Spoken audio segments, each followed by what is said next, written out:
Capítulo 18. De las palabras Karab, Naga y Nagach, acercarse, tocar. Estas tres palabras significan acercarse en el espacio o ponerse en contacto. Otras veces indican el contacto del conocimiento humano con un objeto, en cuanto ello se asemeja al acercamiento físico de los cuerpos. Cuando quiera que en los escritos proféticos se emplea una palabra que indique acercamiento o toque, para describir alguna relación entre el Todopoderoso y cualesquiera de las criaturas, debe entenderse en el último sentido, de contacto mental. Pues, como se demostrará en este tratado, libro 2, capitán 4, el Supremo es incorpóreo, y, consecuentemente, no puede aplicársele ninguna idea de acercamiento, comunicación, distancia, conjunción, separación, contacto o proximidad. No deben inspirar ninguna duda al respecto los versículos El Señor está cerca Sal. 145, 18. Y ellos se gozaron en la proximidad de Dios Isa.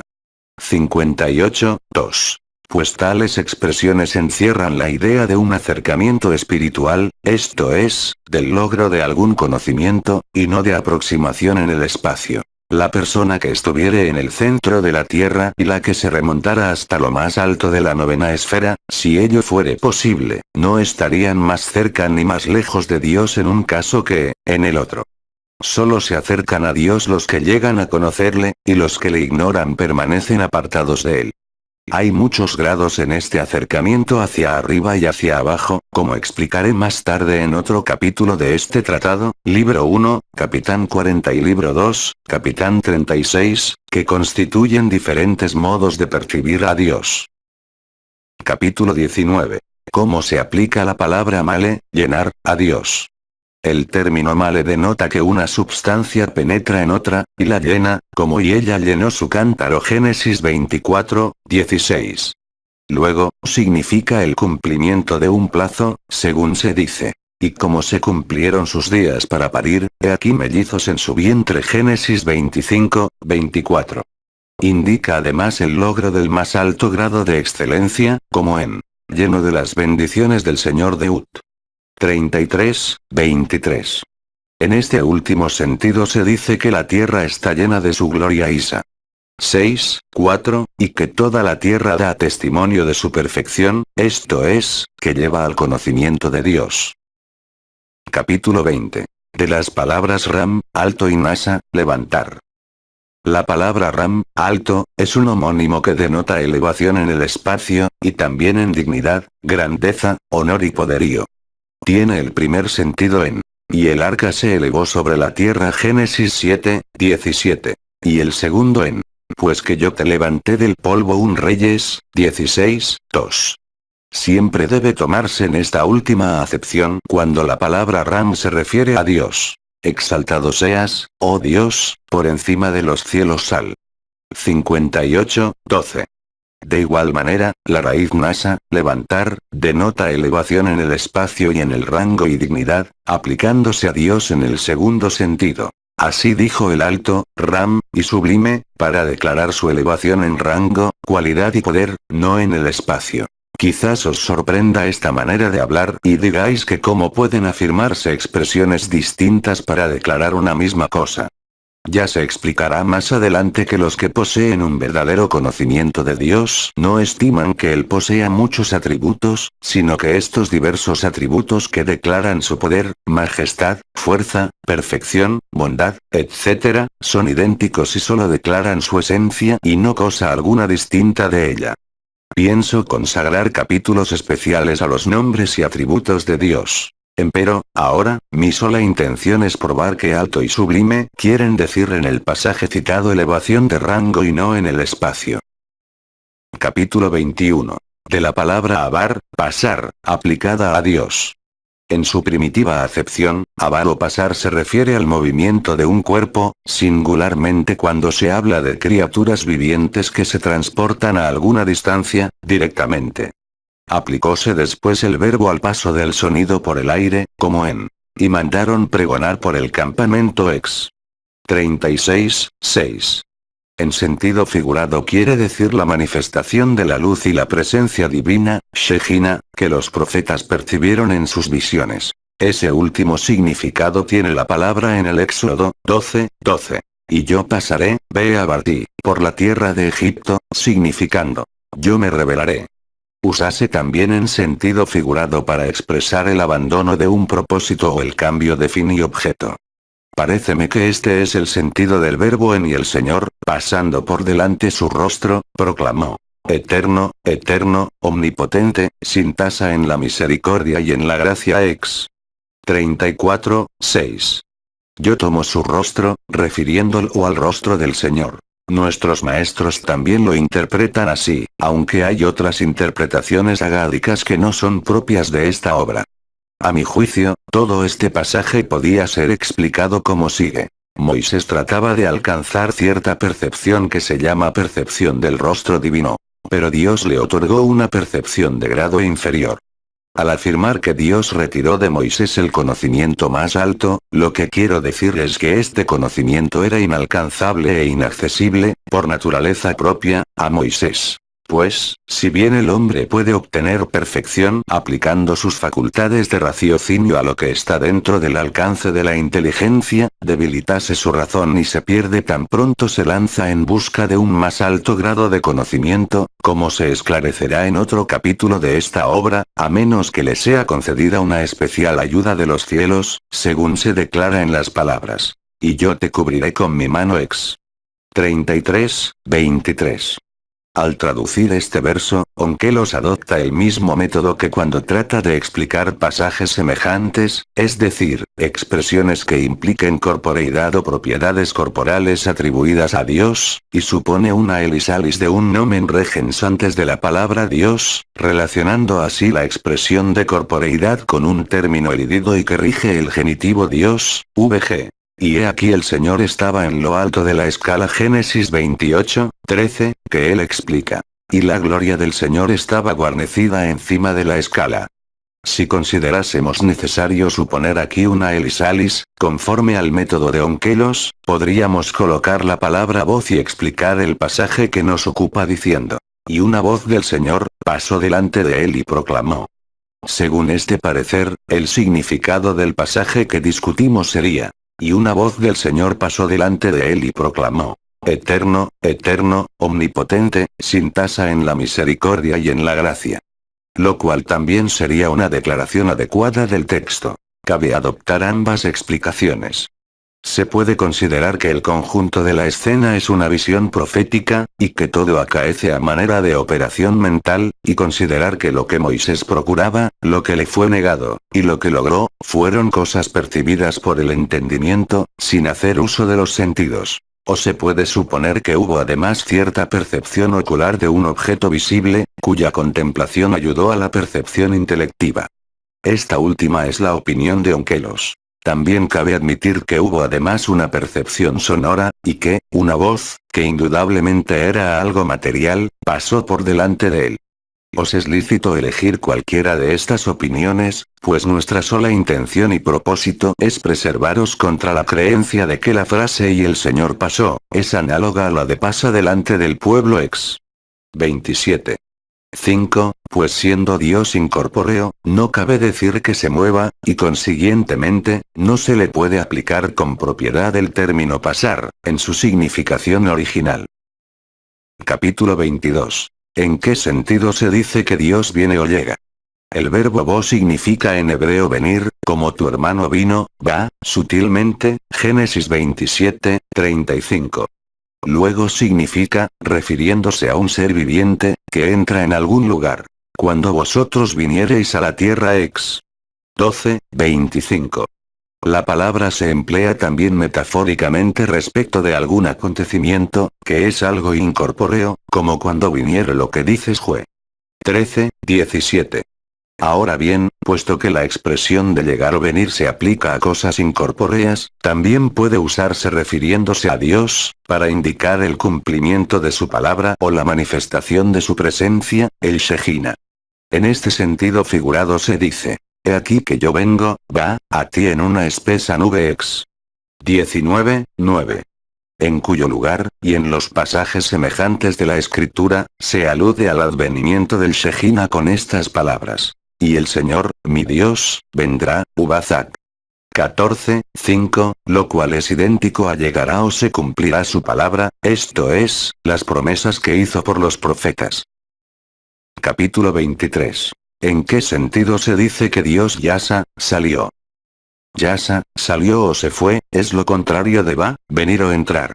Aplícase la palabra al movimiento de un cuerpo que se desplaza del lugar donde había estado antes, ya se trate o no de un organismo viviente, como cuando se dice y como ellos hubieron salido, Yaseu, de la ciudad Génesis 44:4.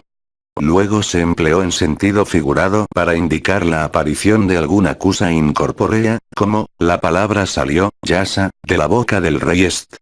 7:8. Y también, pues de Sión saldrá, Tese, la ley Isa.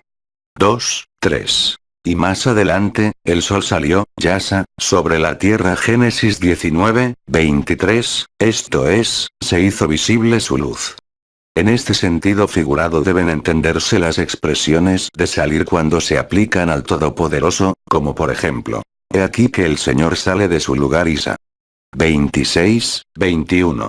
Como si dijera, la palabra de Dios, que hasta ahora había estado en secreto, brota y se hace manifiesta, pues toda cosa que emana nuevamente de Dios, se le atribuye a su palabra. La semejanza está tomada de la manera de conducirse los reyes, que se valen de la palabra para llevar a efecto su voluntad. Empero, Dios no ha menester instrumento alguno para ejecutar alguna cosa, pues le basta su sola voluntad. No emplea ninguna suerte de discursos, según se explicará más adelante, Capitán 55. De parecida manera, el término shub, regresar, se ha empleado figuradamente para indicar la discontinuidad de cierto acto, conforme a la voluntad de Dios, como en yo iré y regresaré a mi sitio Ose. 5:15. Como si dijera, la divina presencia que había estado entre nosotros, nos abandonó, y la protección de Dios se ausentó de entre nosotros. Y cuando el hombre se ve privado de la protección divina, amenázanle toda suerte de peligros y queda a merced de todas las fortuitas circunstancias. Su fortuna y su desgracia dependen entonces de la casualidad. He ahí la terrible amenaza que va envuelta en las palabras yo iré y regresaré a mi sitio. Capítulo 24. Del verbo alak, andar o caminar. El término alak es asimismo una de las palabras que denotan movimientos de seres vivos, como en Jacob se fue su camino, y saliéronle al encuentro ángeles de Dios Génesis 32:1, y en otros muchos lugares. Luego, el verbo ir se empleó para describir movimientos de objetos menos densos que los cuerpos de los seres vivos, y se dijo, y las aguas se fueron y descendieron Génesis 8:5. Y él luego caminó sobre la tierra ex. 9:23. Después se empleó para expresar la expansión y manifestación de alguna cosa incorpórea, como su voz se irá desde allí como una serpiente Ger 46:22. La voz del Señor anduvo por el jardín Génesis 3:8.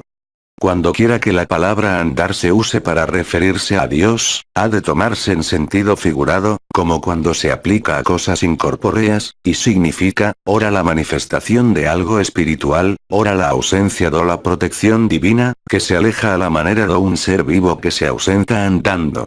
La expresión andar fue más tarde aplicada a la conducta, que concierne solo a la vida interior y no a menester movimiento corporal, como en los siguientes lugares de la escritura. Y tú andarás en sus caminos de Ut. 28:9. Venid y caminemos a la luz del Señor Isa. 2.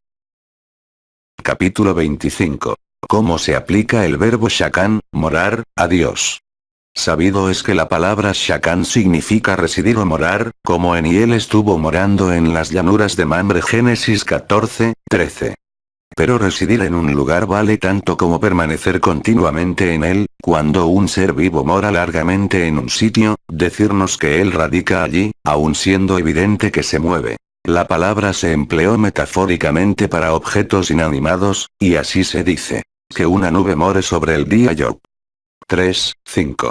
En este sentido se usa para referirse a Dios, indicando la continuidad de su divina presencia, Shejina, o de su providencia. Y yo moraré entre los hijos de Israel ex. 24:45. Capítulo 26. ¿En qué sentido se atribuye movimiento a Dios? Dice el Talmud que el Torá habla según el lenguaje del hombre, valiéndose de expresiones que todos puedan fácilmente comprender, para referirse a Dios. De aquí que se le describa por medio de atributos que implican corporeidad, porque la mayoría de la gente no concibe la existencia a menos de relacionarla con algún cuerpo. De igual manera atribuimos a Dios todo lo que nos aparece con cierto estado de perfección, para indicar que Él es perfecto desde cualquier punto de vista que se le considere. Y no se le atribuye nada que la multitud pueda considerar defectuoso o incompleto, y así, la escritura no lo representa nunca comiendo, bebiendo, durmiendo, enfermo, o de otra parecida manera. Bien sabes que el movimiento es una de las características de los seres vivos, indispensable para su progreso hacia la perfección. Necesitan moverse para acercarse a lo que conviene a su naturaleza, y para escapar de lo que la ofende y contraría. Ciertamente no hay mayor diferencia en atribuir a Dios el movimiento o la necesidad de comer y beber. Pero las expresiones e ideas corrientes estimarían lo segundo como una imperfección, y no el movimiento, a pesar de que éste es consecuencia de aquella necesidad. Además, es evidente que todo cuanto se mueve ha de ser corpóreo y divisible. Se demostrará más adelante que Dios es incorpóreo y que en él no hay movimiento, y que no puede atribuírsele reposo, pues que el reposo solo puede darse en lo que también se mueve. Fuera superfluo extenderse tan largamente en el esclarecimiento de esta materia, si el vulgo no estuviera acostumbrado a semejantes ideas. Parécenos necesario hacerlo atendiendo al beneficio de los que anhelan adquirir la perfección, y con el propósito de liberarlos de ciertas nociones que crecieron con ellos desde los días de su infancia. Capítulo 27. De las paráfrasis de Onkelos para eludir hablar de la corporeidad de Dios. Onkelos, el prosélito, que conocía cabalmente las lenguas hebrea y aramea, se impuso a tarea de contradecir la creencia en la corporeidad de Dios. Por eso, cuando en el Pentateuco se emplea alguna expresión para hablar de Dios, que implique corporeidad, Onkelos la interpreta conforme a su verdadero sentido. Todas las expresiones que indican alguna manera de movimiento, las explica como significando la aparición o manifestación de una cierta luz que ha sido creada, esto es, el Shejina o presencia divina, o la providencia. Y así, emplea paráfrasis como la siguiente. El Señor se manifestará, por el Señor descenderá ex. 19:11, tal es la manera como él vierte el verbo yarad, descendió, cuando se usa refiriéndose a Dios, en toda su traducción caldea del Pentateuco, exceptuando el pasaje, yo iré contigo a Egipto Génesis 46:4, pues entonces lo traduce literalmente. Prueba notable de los grandes talentos de este hombre, cuya excelente versión de este versículo es modelo de corrección interpretativa, la cual, además, nos revela un importante principio referente a la profecía. El relato comienza. Y Dios habló a Israel en visiones nocturnas, y dijo, Jacob, Jacob, etc., y él dijo, yo soy Dios, etc., y descenderé contigo a Egipto Génesis 46:2 y 3. Porque este párrafo declara lo que le fue dicho a Jacob, no lo que acaeció. Como en el caso de las palabras, y el Señor descendió sobre el monte de Sinaí ex. 19:20. En este último caso, traduce el verbo yarad por manifestarse, eludiendo toda idea de movimiento. Pero en el primero, como relata lo que ocurre en la imaginación de un hombre, quiero decir, lo que le fue dicho, no altera el sentido literal, y traduce por descender. Capítulo 28. De la palabra regel, pie, y causa. El término regel significa en primer término el pie o la pata de un ser viviente. Pie por pie ex. 21:2-4. Luego denota un objeto que sigue o sucede a otro, de donde vino a significar causa, como en y el Señor te ha bendecido, por mi pie, Leragli Génesis 30:30, esto es, a consecuencia de mí. Jonatán hijo de Uziel se inclina a traducir por la palabra poder los términos que expresen partes, del cuerpo que efectúan el contacto y el movimiento, cuando se habla de Dios, pues que tales expresiones revelan actos de su voluntad. En el pasaje del Éxodo 24:10, dice a la letra. y había bajo sus pies como una obra, enlosado, de blancura de zafiro, semejante al cielo cuando está sereno. Onkelos estima que la palabra sus pies, es una expresión que simboliza el trono, y por eso traduce, y bajo el trono de su gloria, esforzándose, como sabes, por eludir toda idea de corporeidad en Dios. A nuestro juicio, la expresión bajo sus pies, quiere decir bajo aquello de que Él es causa, lo que existe por Él. Por tanto, los elegidos de Israel, comprendieron la verdadera naturaleza de la materia prima, emanada de Dios que es la sola causa de la misma. La expresión la blancura del zafiro, se refiere a la transparencia, y no al color blanco. Las cosas transparentes no tienen color propio, conforme se demuestra en la física, y los objetos transparentes y absolutamente incoloros son capaces de recibir sucesivamente todos los colores. Por eso la blancura del zafiro es como si dijera la materia prima, que como tal es completamente informe y apto para recibir una tras otra todas las formas. Por consiguiente, los elegidos de Israel concibieron la idea de la materia prima, a cuya relación con Dios claramente aluden. Porque ella es la fuente de donde brotan aquellas sus criaturas que están sujetas a generación y destrucción, y han sido creadas por Él. Más adelante lo trataremos por extenso. Yo no habría pensado en esta insólita interpretación, si no hubiera sido por una declaración de R. Eliezer Ben Hyrcanus que será discutida en la parte segunda, capítulo 26 del presente tratado. Baste por ahora decir que la primera preocupación de toda persona inteligente debe ser negar que Dios tenga corporeidad, y creer que todas las percepciones a que alude el susodicho pasaje, eran de carácter espiritual. Repara en esto y considéralo con detenimiento. Capítulo 29. ¿Cómo se dice de Dios Asap, afligirse e irritarse? El término Asap significa originalmente dolor y estremecimiento. Parirás tus hijos con dolor. Génesis 3, 16. Luego, significó ira o enojo. Pues estaba enojado, afligido, a causa de David, un Sam. 20, 34. Esta palabra significa también provocación, ofensa o rebeldía. Cada día se levantan, vuelen, ellos contra mis palabras. Sal. 56, 6. En cuanto a la expresión, y él dijo en su corazón, cuando se usa refiriéndose a un acto divino, quiere decir que Dios lo decretó sin advertir a ningún profeta el momento en que habían de acontecer, conforme a su voluntad. Capítulo 30. De la palabra, akal, comer, en la escritura. El significado original de comer no necesita esclarecimiento, y quiere decir el acto de tomar alimento a los animales. Observóse luego que el comer consta de dos procesos, el uno que acaece primero, la trituración y destrucción del alimento, y el otro, que viene después, el crecimiento de los animales, la conservación de su vigor y existencia y de todas las fuerzas del cuerpo, por efecto de haber ingerido la comida. Del primer proceso se dedujo el uso del verbo comer en sentido figurado, para significar consumir o devorar, o todas las maneras de arruinar la forma de un ser o cosa. Seréis consumidos a espada. Isa. 2, 6. Dios es un fuego devorador de Ut. 4, 24.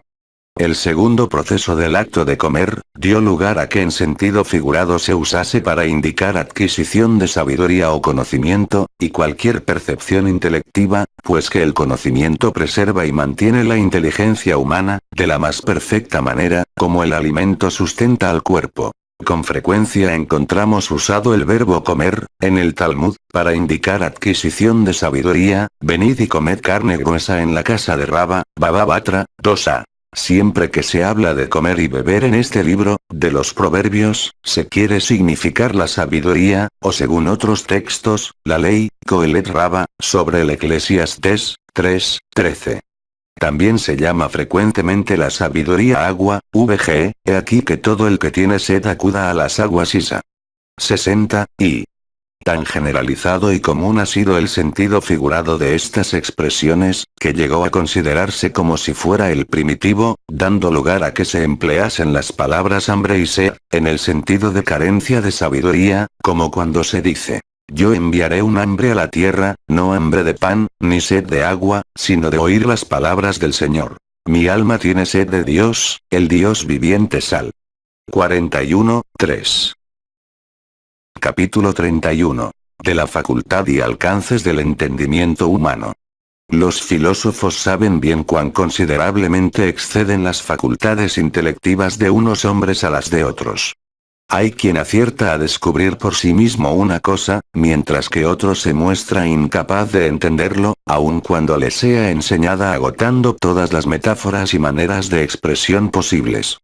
Mas esta superioridad no es tampoco ilimitada. La mente humana tiene indudablemente sus fronteras que no puede transponer. Se sabe que al otro lado de la linde, hay cosas inaccesibles a la comprensión humana, y que el hombre no muestra deseos de alcanzar, ora convencido de que le es imposible tal conocimiento, ora percatado de que no posee los instrumentos con que vencer la dificultad. No sabemos, por ejemplo, el número de las estrellas del cielo, ni si es par o non, ni conocemos el número de los animales, minerales y plantas, y otras cosas por el estilo. Hay, empero, otros conocimientos que el hombre apetece mucho conocer, y los pensadores de todas las creencias y edades hicieron ahincados esfuerzos por examinarlos e investigarlos. Discrepan entre sí, reina el desacuerdo y suscítanse constantemente nuevas dudas respecto de tales cosas, porque sus entendimientos tratan tendenciosamente de comprenderlas, quiero decir, que se dejan arrastrar por el deseo. Y cada cual cree haber dado con el camino que lleva al verdadero conocimiento de tal o cual cosa, aun cuando la razón humana no acierte a demostrarlo, con pruebas convincentes.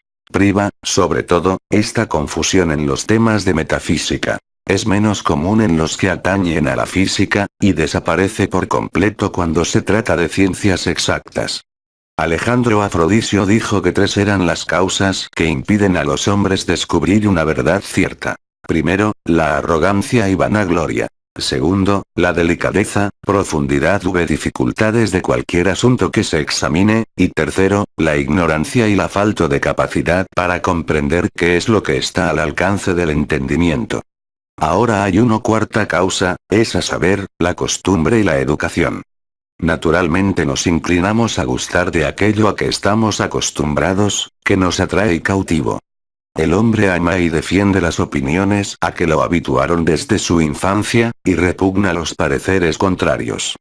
Esta es también una de las causas que impiden a los hombres encontrar la verdad, haciéndolos esclavos de la creencia común. Así acaece con las nociones que el vulgo tiene acerca de la corporeidad de Dios, y con otras muchas cuestiones que luego explicaré.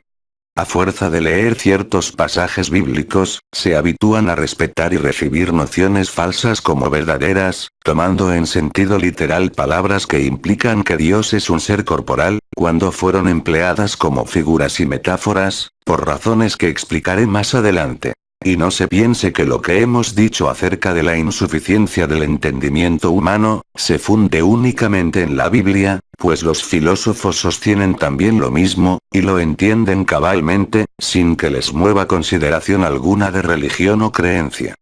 Se trata de un hecho que solo pueden poner en tela de juicio los que ignoran las cosas que han sido perfectamente demostradas. Este capítulo es a manera de una introducción ahora lo que sigue.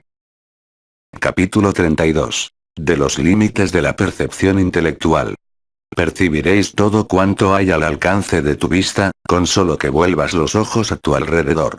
Empero, si fuerzas excesivamente el ojo, afanándote por ver algún objeto demasiado lejano, o examinando escritos y dibujos diminutos, se debilitará tu capacidad visual no solo respecto de aquel determinado objeto, sino también respecto de todas las cosas que normalmente sueles percibir. Lo mismo acaece con las facultades especulativas de quien se consagra al estudio de una ciencia. Cuando una persona estudia demasiado y agota su capacidad de reflexión, viene a confundirse y a perder incluso la actitud de percibir lo que antes claramente aprehendía.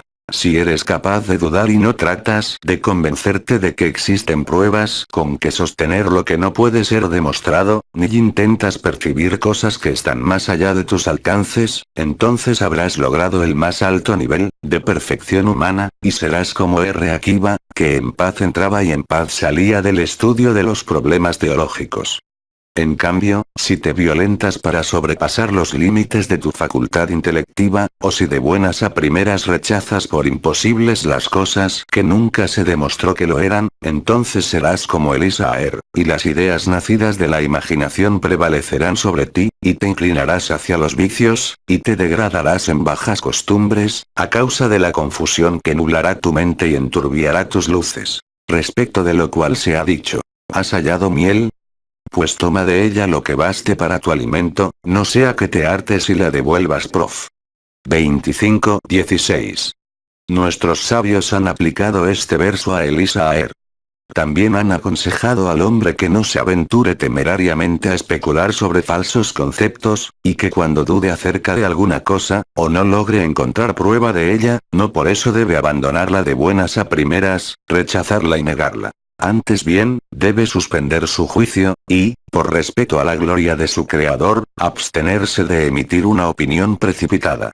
No pretendían los profetas y sabios, con tales declaraciones, cerrar la puerta a la especulación y estorbar que la mente comprendiera lo que está a su alcance, como imaginan los ignorantes y perezosos, a los cuales place presentar su ignorancia e incapacidad como sabiduría y perfección, y la prudencia de otros, como irreligiosidad y defecto, tomando así las tinieblas por luz y la luz por tinieblas.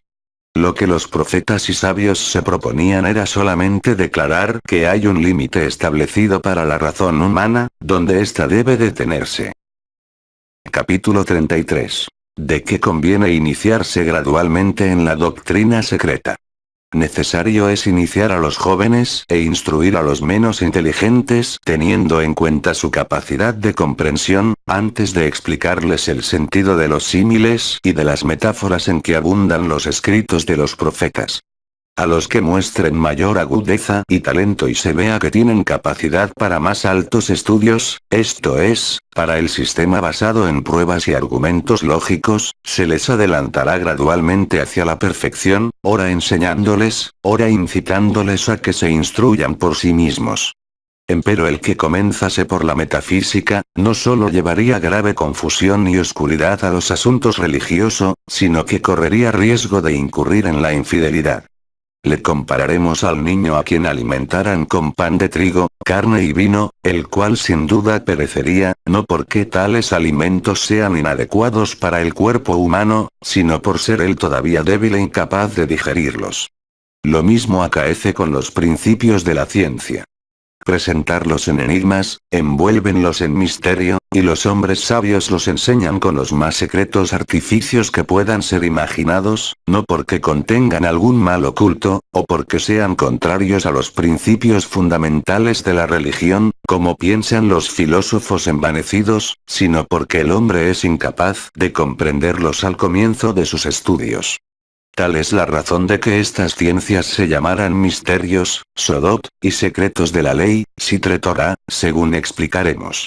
Tendremos que empezar estas enseñanzas acomodándonos a la capacidad del alumno, y siempre que éste reúna dos condiciones. Primera, que sea prudente, que haya pasado con aprovechamiento por los estudios preliminares, y segunda, que sea inteligente, agudo, de claro entendimiento y rápida percepción, esto es que tenga pensamiento propio mevin midaato, conforme al dicho de nuestros sabios. Y ahora procederemos a explicar las razones por las que no se debe instruir a la multitud en la metafísica pura, ni comenzar por comunicar a todos la verdadera esencia de las cosas.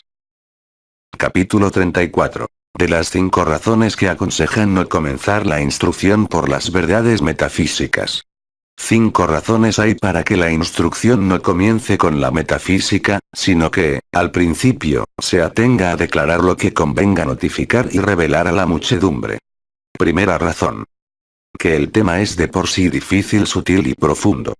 En la Biblia se compara la sabiduría al agua, y, entre otras interpretaciones que abundan en los escritos de nuestros sabios, encontramos la siguiente. El que sabe nadar puede sacar perlas de las profundidades del mar. El que no, se ahogaría. Por eso únicamente deben correr el riesgo las personas que poseen la instrucción adecuada. Segunda razón. Que, al principio, la inteligencia del hombre es insuficiente. Porque no está dotada de perfección, sino que la posee en potencia, y no en el acto. Tener una facultad en potencia no significa que necesariamente haya de llegar a ser realidad. Hay muchos obstáculos en el sendero de la perfección, y no pocos motivos de descarriamiento. ¿Dónde encontrará el hombre aquella preparación suficiente, y aquel solaz necesario para aprender todo cuanto es menester, a fin de desarrollar la perfección que en potencia posee? Tercera razón. Los estudios preliminares son largos, y el hombre, en su natural deseo por llegar al fin, suele con frecuencia fatigarse y abandonarlos. Imagina que despiertas a una persona sencilla, le turbas el sueño, y le dices ¿no te gustaría conocer lo que son los cielos, cómo tuvo lugar la creación del mundo todo, cuál es su designio, cuál la naturaleza del alma, y otras muchas cuestiones? Indudablemente contestaría que sí, y manifestaría natural deseo de adquirir el verdadero conocimiento de tales cosas, pero querría satisfacerlo y alcanzarlo, sin más que escuchar unas cuantas palabras tuyas. Mas si le dijeres que ha de abandonar por una semana sus naturales ocupaciones, hasta aprender esto o lo otro, no lo haría, y se contentaría con las nociones imaginarias y falsas de que vive. Y aún se negaría a creer que haya menester estudios preparatorios e investigaciones perseverantes. El que quiera alcanzar la perfección humana, tendrá que estudiar primero lógica, luego las diversas ramas de las matemáticas, por el orden adecuado, después la física, y por último la metafísica. Y vemos fatigarse y detenerse a muchos que adelantaron hasta cierto punto en el estudio de estas disciplinas. Otros, suficientemente capacitados, interrumpieron sus estudios porque la muerte les sorprendió cuando se afanaban en los preliminares de su carrera. Ahora bien, si no nos hubiera sido transmitido ningún conocimiento por la tradición, si no nos hubieran enseñado a creer por medio de símiles, si hubiéramos tenido que atenernos únicamente a la noción perfecta de las cosas, con sus características esenciales, y a creer únicamente lo que pudo ser demostrado, meta que solo tras larga preparación se alcanza, entonces, la mayoría de la gente moriría sin saber si hay o no Dios, sin conocer cuánto de él se afirma y se niega. Apenas uno de cada ciudad o dos de cada familia y 14, escaparían a semejante destino. Y en cuanto a los pocos privilegiados, los supervivientes a quienes llama el Señor, solo alcanzarán la perfección a que aspiran, luego de afanosos y arduos estudios preparatorios. Muchas dudas se les presentarán, y no pocas dificultades, que no podrán vencer sin recurrir a ciertas proposiciones tornadas de esos estudios. Y el que se llega a los problemas metafísicos sin la preparación adecuada es como la persona que, viajando hacia cierto lugar, cae durante el camino a un pozo del que no sabe salir, y donde ha de perecer. Más le habría valido permanecer en casa, y no emprender el camino. La cuarta razón se saca de la constitución natural del hombre. Es cosa probada que la conducta moral representa una como preparación para el progreso de la inteligencia y que solo el hombre de carácter puro, sereno y firme puede lograr la perfección intelectual, esto es, alcanzar conceptos correctos de las cosas. Y muchos hombres están de tal manera constituidos por naturaleza, que para ellos toda perfección es imposible. Pues has de saber que esta ciencia se distingue de la medicina o de la geometría en que no todo el mundo es capaz de llegarse a ella. Ningún hombre puede estudiarla con aprovechamiento, si carece de preparación moral. Antes bien, deberá adquirir en más alto la integridad y rectitud, porque el perverso es abominación de Jehová, mas su secreto es con los justos. Prof. 3:32. Por eso no aconsejamos que se dé este manjar a los jóvenes. Mas aún son incapaces de asimilarlo, a causa del hervor de su sangre y de la llama de la juventud que turba sus entendimientos. Antes, habrá de desaparecer ese calor que provoca todo el desorden, y los jóvenes habrán de hacerse sesudos y morigerados varones, humildes de corazón, y dueños de su temperamento, porque solo entonces podrán llegar al altísimo grado de percepción de Dios, esto es, al estudio de la metafísica que se llama Maase Merkaba. En los escritos de los rabis, en algún lugar, leemos el siguiente pasaje. R. Jochanan dijo a R. Elazar, ven, yo te enseñaré el Maase Merkaba. Replicóle, todavía no soy viejo. O en otras palabras, como todavía soy joven, percibo en mí el ardor de la sangre y el ímpetu de la juventud. Lo que te enseñará que, además de las cualidades de talento y moral, antes mencionadas, se requiere también una cierta edad. ¿Cómo, pues, hablaría alguien de estos temas altísimos y secretos, en presencia de la gente vulgar, de los niños y de las mujeres? Quinta razón. La necesidad de preocuparse de las exigencias materiales del cuerpo perturba la actividad intelectual del hombre, especialmente si ha de atender a la mujer y a los hijos, y aún más si se crea necesidades superfluas, por costumbre o por malos hábitos. Hasta el perfecto varón ha de afanarse no poco en pos de cosas materiales, flaqueando y aún renunciando del todo a sus afanes de saber y a sus estudios, a los que habrá de consagrarse con interrupción, a veces cansado, y sin la atención debida, con lo que no conseguirá el conocimiento que prometían sus habilidades, y habrá de conformarse con una ciencia imperfecta, amasijo confuso de ideas falsas y verdaderas. Por todas estas razones, sería conveniente que el estudio de la metafísica fuera exclusivamente cultivado por personas privilegiadas, y que no se confiara al común del pueblo. No es cosa para principiantes, y deben abstenerse de este manjar, como el niño de tomar alimento sólido o de acarrear desmesurado peso. Capítulo 35. De que todos deben saber que Dios es incorpóreo e impasible. No pienses que lo dicho en los capítulos precedentes, ataña también a la doctrina de la incorporeidad de Dios, y a su impasibilidad. Que Dios es incorpóreo, que no puede ser comparado a sus criaturas, que no está sujeto a influencia externa, verdades son que pueden explicarse a todo el mundo, según su capacidad, y que por vía de tradición deben enseñarse a los niños y mujeres, y aun a los hombres ignorantes y de escasas luces, lo mismo que se les enseña que Dios es uno, eterno, y que a Él solo se le debe adoración.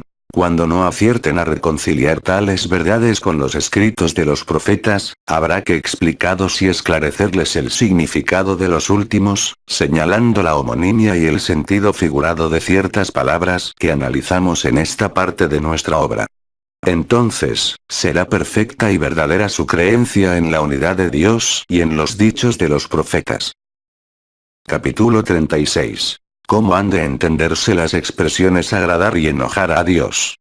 Has de saber que, al examinar la ley y los libros de los profetas, tropezarás con las expresiones ardiente ira, provocación y cólera aplicadas a Dios, pero únicamente cuando se alude a la idolatría, que solo al idólatra se lo llama enemigo, adversario y aborrecedor de Dios.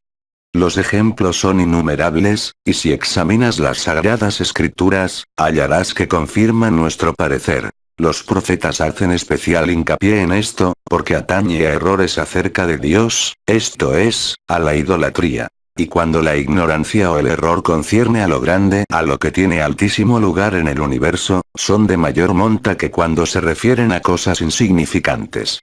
Entiendo por error la creencia de que una cosa es diferente de lo que es, y por ignorancia, la carencia de conocimiento respecto de cosas que pueden ser conocidas. Si una persona ignora la medida del cono, o la esfericidad del sol, ello no es tan importante como si no sabe que Dios existe, o si el mundo existe sin Dios. Y si un hombre afirma que el cono es la mitad del cilindro, o que el sol es un disco, su error no es tan dañino como el del que cree que hay más de un Dios. Has de saber que cuando los idólatras rinden culto a sus ídolos, no es que crean que son los únicos dioses. Y no hay idólatra que haya afirmado jamás que una imagen de metal, piedra o madera haya creado cielos y tierra, y los gobierne todavía.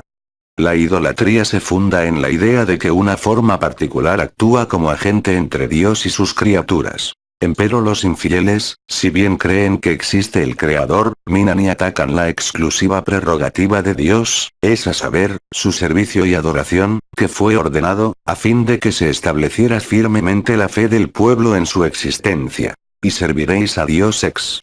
18:25. Al transferir esta prerrogativa a otros seres, dan lugar a que el pueblo, que solo sabe lo que enseñan los ritos, sin comprender su sentido o la verdadera condición del ser a quien adoran, renuncie a creer en la existencia de Dios.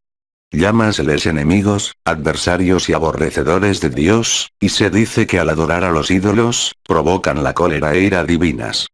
Cuán grande no será, pues, el delito del que tiene falsa opinión de Dios mismo, y cree que es diferente de lo que verdaderamente es, ya porque afirme que no existe, o que consiste en dos elementos, o que es un ser corporal y sujeto a externas elecciones, o porque le atribuye cualquier clase de imperfección o defecto. El tal, es indudablemente peor que el idólatra, cuya creencia confía en que sus ídolos pueden, en cuanto meros agentes, hacer bien o mal. Capítulo 37. De la palabra panim, cara o faz. La palabra panim significa primeramente el rostro de un ser vivo. ¿Por qué están tan tristes vuestros rostros? Génesis 40, 7. Encuéntrase muy frecuentemente empleada en este sentido. Significa después ira. La ira, faz, de Dios está contra los que hacen el mal. Sal. 34, 16. Otra acepción de la palabra es la presencia o existencia de una persona, como cuando se dice, y murió a la faz, esto es, en presencia, en vida, de todos sus hermanos. Gen. 25, 18. En este mismo sentido se usa la palabra en el pasaje, y el Señor habló a Moisés cara a cara, estando ambos presentes, sin que interviniera mediador alguno entre ellos. Por la expresión cara a cara, se quiere decir la percepción de la palabra divina, sin mediación de ángel. Con el mismo significado debe entenderse la palabra panim en aquello de y no se verá mi rostro. Ex. 33, 23. O sea, mi verdadera existencia, no puede ser comprendida tal como ella es. Empléase panim como adverbio de lugar, para significar ante o entre las manos. Aunque los traduce la última referencia del Éxodo, diciendo y los que están a mi rostro, delante de mí, no serán vistos. Y en ello entiende haber una alusión a la existencia de que hay seres creados tan superiores y excelentes que el hombre no puede percibir su verdadera naturaleza. Las ideas, las inteligencias separadas, las cuales se nos describen, en su relación con Dios, diciendo que constantemente están en presencia de Él, o entre sus manos, gozando ininterrumpidamente la más íntima atención de la providencia divina. Empléase también la palabra como adverbio de tiempo, para significar antes, lefanim, habías echado los fundamentos de la tierra.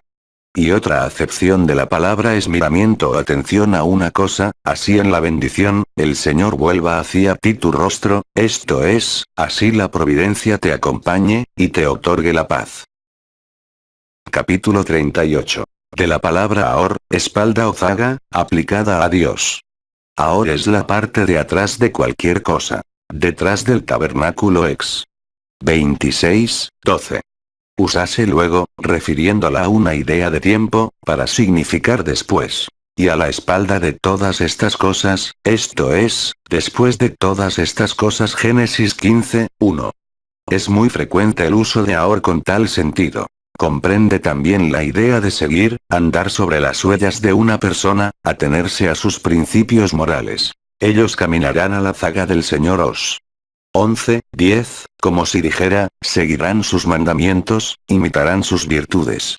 Con tal sentido aparece la palabra en el Éxodo 33, 20, y tú verás mi espalda, esto es, advertirás que lo que me sigue es semejante a mí, fruto de mi voluntad, con lo que se quiere mencionar el conjunto de las cosas creadas, según se explicará en este tratado. Capítulo 39. De la palabra ley, corazón, referida a Dios. Le quiere decir corazón, y como el corazón está en medio del cuerpo, úsase la palabra figuradamente para significar la parte media de alguna cosa, como en hasta el corazón de los cielos de Ut. 4, 2. Significa después pensamiento, como cuando se dice, no estaba contigo mi corazón. O sea, yo te acompañaba en mi pensamiento, cuando acaeció tal o cual cosa. La palabra significa también consejo o parecer. Todos los demás de Israel eran de un corazón, tenían un propósito, de hacer rey a David un cro. 12, 38. Significa levo corazón, la voluntad. Yo os daré pastores, conforme a vuestro corazón. Ger. 3, 15. Empléase también en el sentido de comprensión o manera de entender una cosa. El corazón del hombre sabio está a su derecha. Ecles.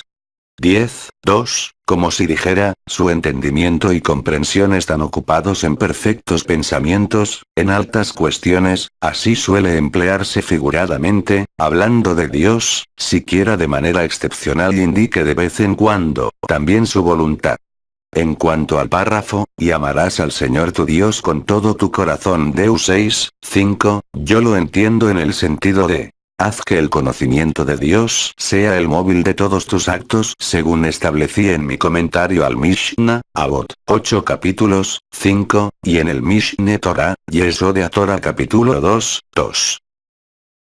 Capítulo 40. Del sentido oculto de la palabra Rúa, viento o hálito. Rúa es un homónimo con que se designa el aire, en cuanto uno de los 4 elementos. Y el aire de Dios se movía sobre el haz de las aguas Génesis 1:2. Quiere decir también viento, y luego hálito. En donde está el aire, hálito, de la vida Génesis 7:15. Vino luego a significar lo que del hombre queda después de la muerte y no está sujeto a destrucción, como cuando se dice y el aire, ánima o espíritu, volverá a Dios que lo dio Ecle 7:7. Otra acepción de esa palabra es uno a inspiración divina merced a la cual profetizan los profetas, según explicaremos cuando sea el momento oportuno de tratar el tema en este libro. También contiene la palabra rúa el sentido de intención o voluntad. Quien ha entendido el aire, espíritu, del Señor, o conoce su designio para que nos lo diga. Isa 40:13.